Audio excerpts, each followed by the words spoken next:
All right, I think that'll be better.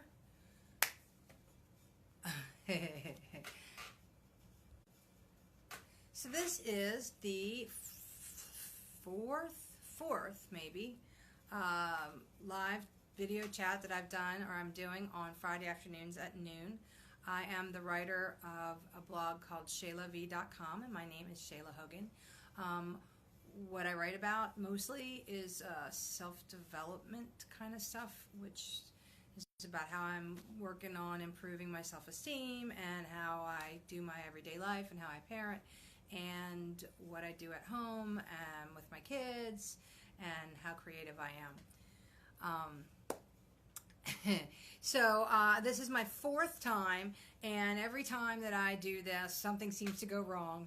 I got bad intel that if you had it on its side, that you would be seeing yourself, and then the comments would be to the right. And it turned out that the whole video that I did was sideways. So then I turned it upside down or the other way, thinking that I would be right side up, but no, I was upside or sideways the other way. So at least I'm not upside down today. My feeling is that anything that you're afraid of or that you lack confidence in is probably the one thing that you need to be doing. So this is my way of overcoming speaking to the public, I guess.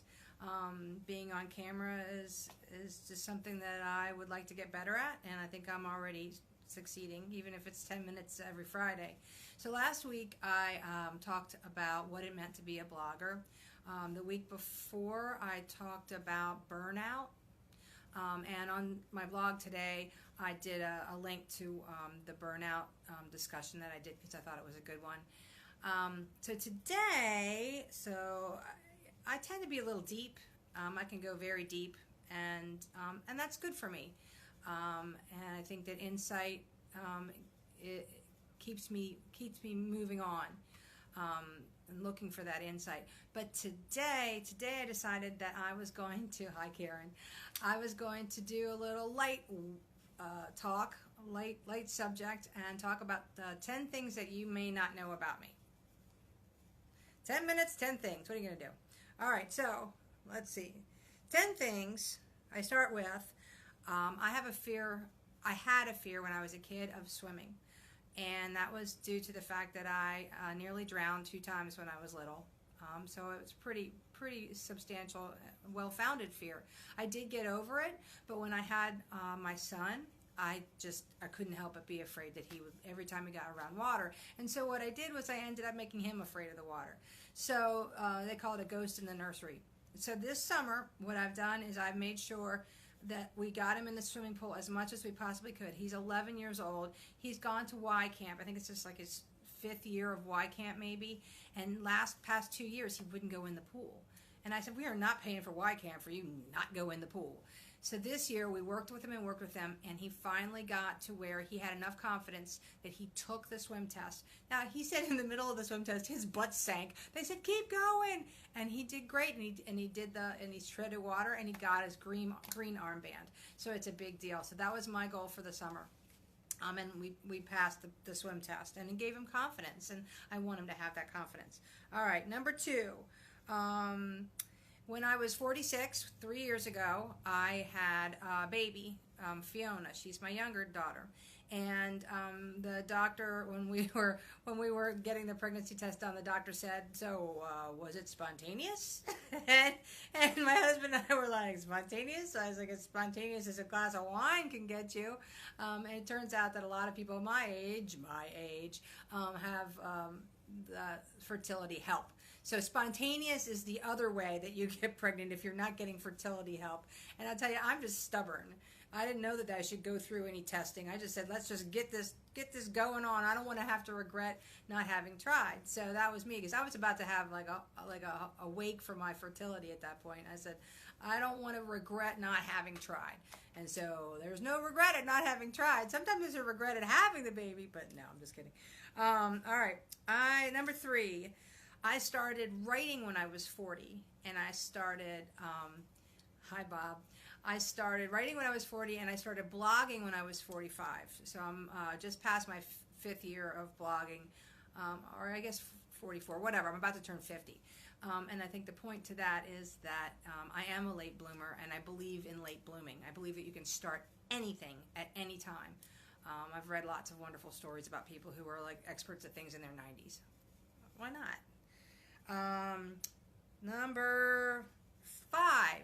It took me 6.5 years to get through college, as they call it, matriculate through college, because I was young and I was working, and I started in college. I turned 17 on campus because I skipped 12th grade because I was bored, and there was boys on campus.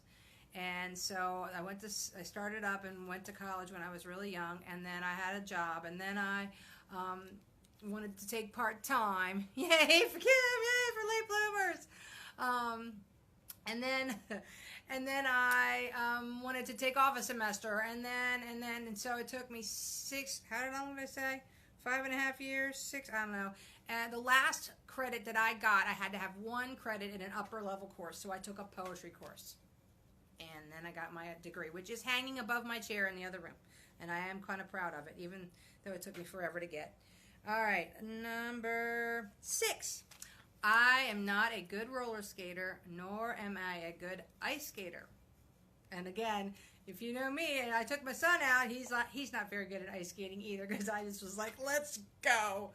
So no roller skating or ice skating. However, my husband wants to believe that our daughter Fiona is going to be a roller derby queen, and she's a little bruiser, and she'll take care of herself and be able to roller derby and smack everybody around, which cracks me up. Let's see. Number 7. I don't know if you've noticed, but I have a slight lisp. It was something that I was not aware of until I was in my teens, and my sister and mother are like, yeah, you know you have that lisp. But I'm like, no, I have what? I have a lisp. My husband says it's not that prominent, I think, but once you get told that you have something wrong with you, you always sort of just go, I have something wrong with me, and I watch my children to make sure that they don't get it from me. But it makes you feel sort of like somebody telling you that you have a lisp is kind of like telling somebody they have a hair lip that they didn't know about. So, number 8. I am completely gray. This is all. I just dyed my hair yesterday. I just washed it just now. I'm completely gray. I started going gray when I was 19 in college. I can remember the first time I saw the gray hair in the mirror, and I almost started crying. But you know, the graying is whatever it is. I mean, I've always dyed my hair. I think the more horrifying thing was when I started to lose my hair when I had Fiona, and I used to have so much hair, and it doesn't look like I don't have that much hair, but when I tell you I had a lot of hair, it's like, oh, that's what happens to old people. No. All right, let's see. Number 9. When Mark and I got together over 16 years ago, I ended up having a little bit of bone in my shoulder. It was too much bone, and it was really, really painful. And then I had all this scar tissue from waitressing.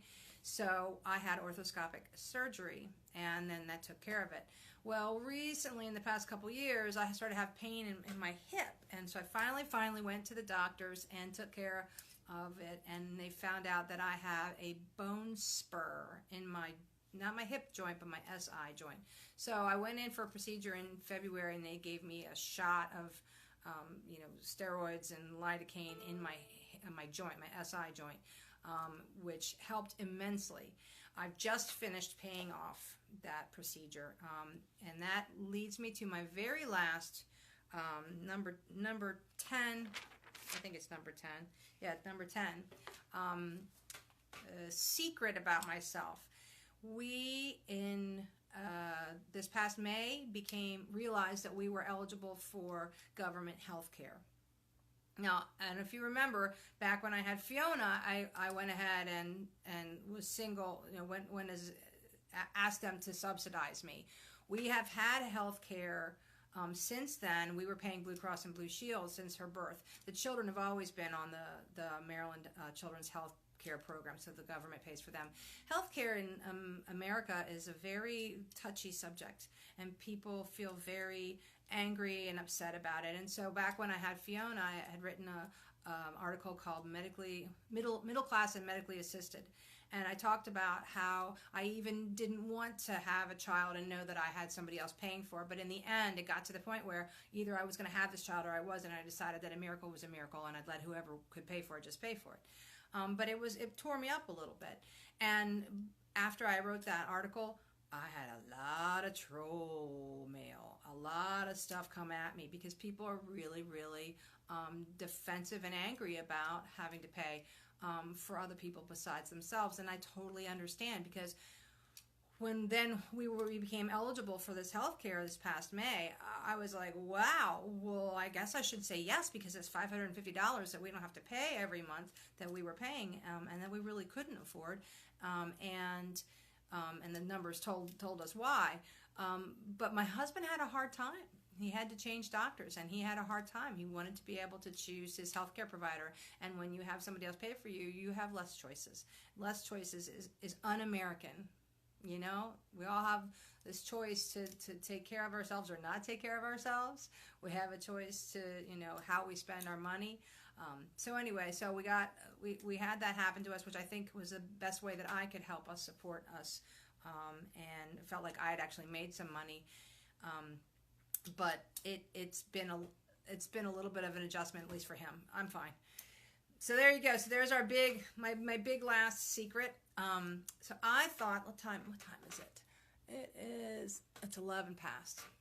How about 2 minutes I take you for a quick walk? Because I promised like 3 times I was going to take you guys for a walk. All right? Let's see. I got a new clip. Let's see. We want to see. This is my new cool fancy clippy thing that my sister sent me. There you go. All right, so real quick walk. Say hi, Crackers. There's Mr. Crackers. He's hanging out with us. Here's Jessie. Hi, Jessie. And there's Fiona's new fluffy unicorn, big hairy deal unicorn. And there is the, you hardly ever get to see this cat. That's Pee-wee. So that's the 3 indoor cats. This is my living room. It's a little dark in there. Here is my dining room.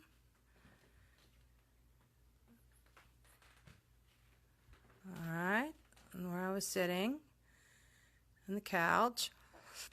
And I'll take you into the kitchen and I'll show you Mark's tomatoes. All right. Yeah, here's the kitchen. La, la, la, la. It's our kitchen. I cleaned it just for you.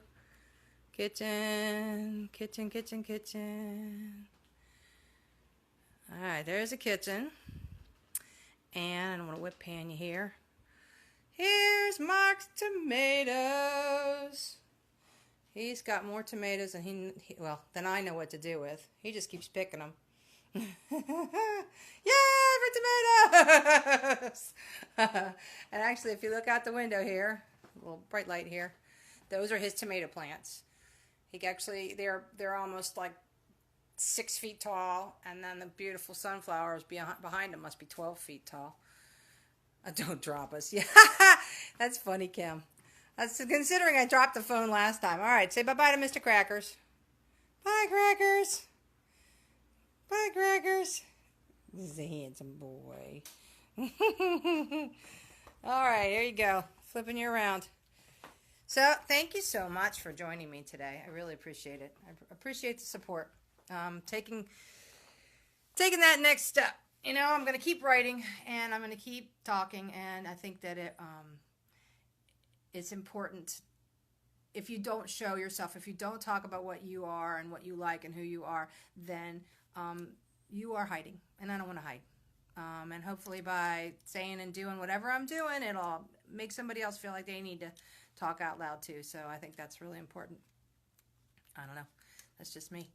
All right, so every Friday at noon, tell all your friends. I'm glad I didn't drop you. I'm glad I'm not sideways today. And I'll talk to you next Friday. Have a really, really lovely weekend. Thank you very much, all of you, for joining me. All right, it's Shayla Hogan, ShaylaV.com. All right, bye.